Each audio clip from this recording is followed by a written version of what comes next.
Hello everyone! Welcome back to another Sophie and Toffee tutorial video.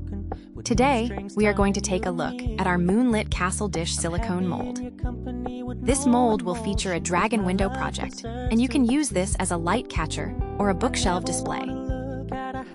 The mold also have a textured wave effects embedded onto the mold as part of the design.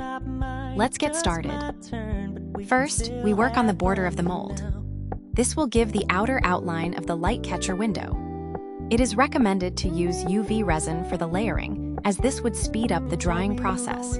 Pre-mixed your colored resin, and using a dotting tool or a toothpick, carefully add the resin colors into the area you want to color. The molds are already designed to have grooves in each pocket, which would make adding the specific colors into the pocket easy. Use a portable handheld UV torch to cure the small area, and then continue the steps again.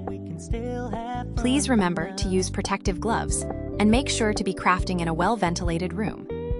In our project example, we are using a tool, and we do not have direct contact with the resin.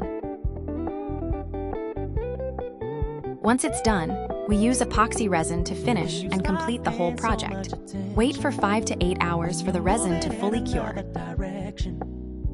Once it's done, demold the finished project. If you like what we are doing, please like and subscribe to our channel. This is the best support you can give us. Continue adding more details to the front to give the project more colors and structure.